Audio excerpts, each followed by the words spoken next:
The Pentagon has quietly ramped up weapons shipments that are headed for Israel. And I say quietly because there are some transparency concerns, with the Biden White House under pressure to disclose the extent of its deliveries to Congress. Air defense and artillery rocket system, tanks, infantry fighting vehicles, helicopters, unmanned aerial systems. That is just some of the US's military assistance provided to Ukraine. A detailed list of weapons is released with every new military aid package for Kyiv. Why is Washington not doing the same with weapons for Israel? We are providing assistance to Israel through very different mechanisms than how we provide assistance to Ukraine. And the funding mechanisms and how we're supplying aid, it's two different countries, two different wars, and again, two different areas of responsibilities. The Biden administration faces pressure to disclose the extent of U.S. arms in Israel, at least to Congress. In the national security funding requested to Congress, the White House included an exemption for aid to Israel, citing the country's urgent need. The request includes the authority to waive congressional notification requirements, something Washington never requested for Ukraine. This means the Israeli government would be able to purchase billions in military articles and services in complete secrecy. Israel is the world's largest cumulative recipient of U.S. aid, and support for Israel's security has been a cornerstone of American foreign policy. But with Israel's intense bombing of the Gaza Strip, scrutiny on the role the U.S. is playing is also increasing.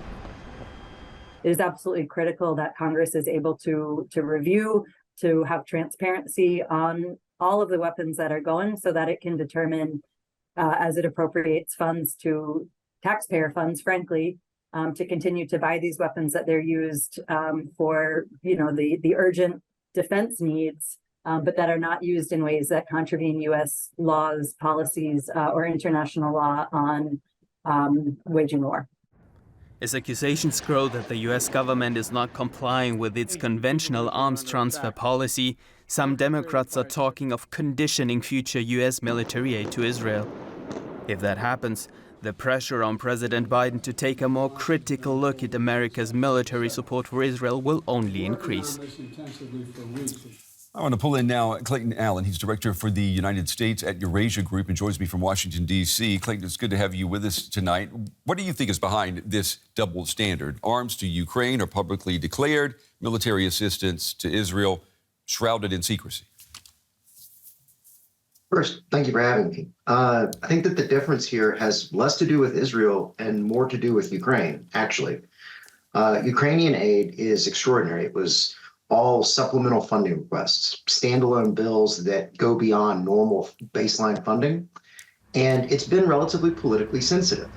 Republicans, both members of Congress and Republican voters, have been somewhat skeptical of the need for ongoing very high levels of U.S. aid, and as the war in Ukraine has continued on, that's led to very high levels of transparency in what exactly is being sent. That's more to mollify domestic political concerns. The practice of not disclosing specific military aid or amounts of armament being sent to Israel is actually a continuation of relatively long-standing U.S. policy. So I'd highlight the political sensitivity around approving or even sustaining Ukraine aid as the primary difference, or the primary reason for that difference in transparency. So the lack of transparency with aid going to Israel, you're saying it's correct. There's nothing new. Do we have any idea what type of weapons are being delivered to Israel? We only have limited information. I would echo some of the concerns that some of the notes that you highlighted earlier, that there's a wide range of weapon systems that have been sold to Israel, have been sent to Israel in years past. Air defense, precision-guided munitions, small diameter bombs.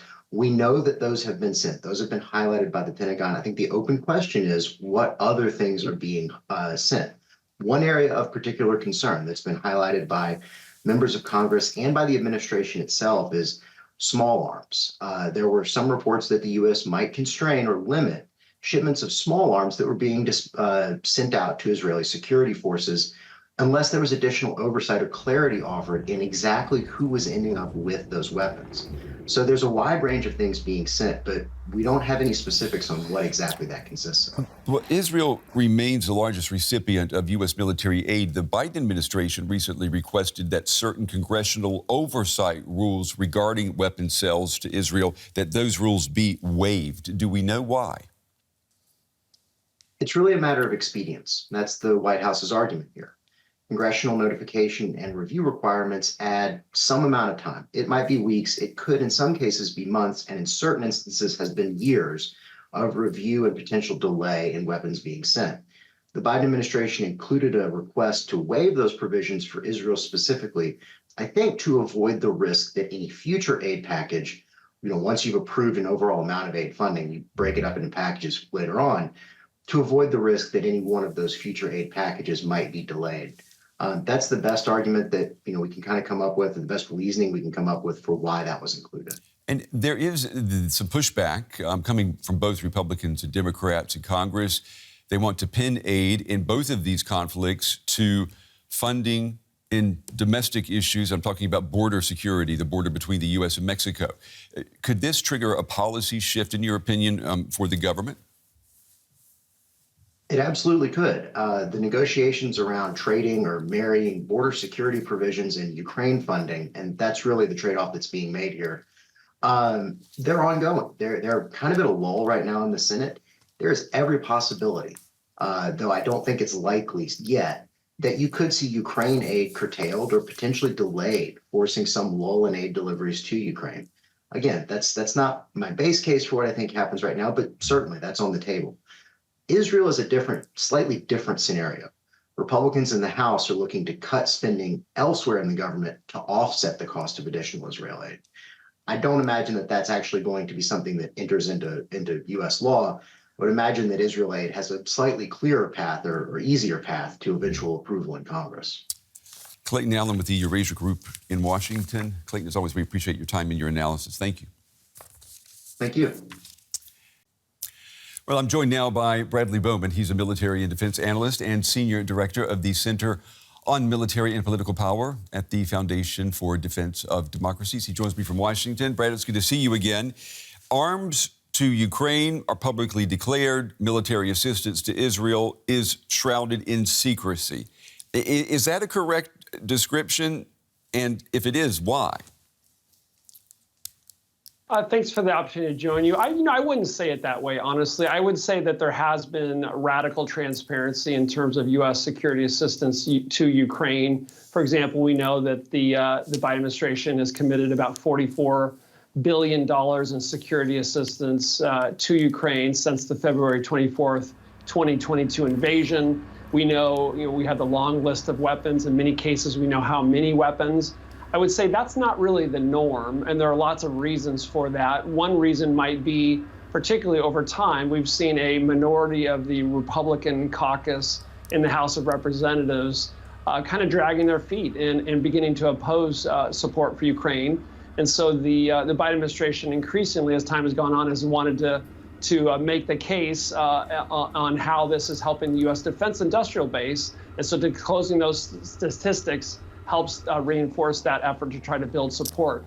With Israel, when the Pentagon is asked about this, and recently, as November 28th, a Pentagon reporter asked Brigadier General Pat Ryder for essentially the version of the question you just asked. General Ryder, he cited that, there are some complexities involved with Israel that are not with Ukraine. He cited foreign military sales, foreign military financing, pre-existing sales, the U.S. weapons stockpile that's already in Israel, and the fact that some weapons are coming from U.S. inventories. Your viewers who are paying attention will say, well, a lot of that's true of Ukraine as well, and that's true, but some is not. Like, for example, the pre-existing stockpiles of U.S. weapons. A skeptic would push back on what General Ryder and said, well, we're almost 2 months into this with Israel. How hard is it? How long would it take? And that pushes me back to maybe that there are some political considerations here. Yeah, politics here, because the White House has been asked about this, and the White House has argued that transparency, full transparency, would imperil Israel's operational security. And that same risk does not appear to apply to Ukraine. I guess for a layman watching this, the question would be, well, why? Wouldn't transparency also be a big risk for Ukraine? Why is it a bigger risk for Israel? Yeah, the battlefield situations or the strategic situations of Ukraine and Israel are different, obviously. I mean, Iran has undertaken a multi-year effort to establish a ring of fire around Israel. One of the leading concerns right now is that while Israel is busy trying to decimate the designated terrorist organization Hamas in Gaza that committed the atrocities of October 7th, at any moment you could have Iran's terror proxy in Lebanon, Hezbollah, launch a major front in the north. So when you have a situation like that, do you really want to be telling your adversaries in the world exactly how many small diameter bombs have been sent to Israel, for example, or joint direct attack munitions? So I think there is a legitimate operational argument for maybe a different level of disclosure when it comes to Israel than Ukraine. And someone who pushed back on what I just said, well, Ukraine's not exactly a walk in the park either. There's concerns there. But given the geography of Ukraine, the realities of the battlefield in the two places, I think there is some argument for maybe a little less disclosure when it comes to security assistance for Israel. Let me ask you, too, since you're in Washington, I want to just press a little bit more about the political dimensions of this. You know that there are louder calls than we've seen ever before in the United States and on Capitol Hill for there to be a ceasefire between Israel and Hamas. There's also been accusations that the Israeli military has been doing things that people perhaps do not want to have committed in their name. If that is the case, do you think there's a risk in Washington with just an election just a year away that if you have been a supporter of sending weapons to Israel, that could become political baggage or weight against you on election day? Do you see that being discussed, or do you see that trend evolving?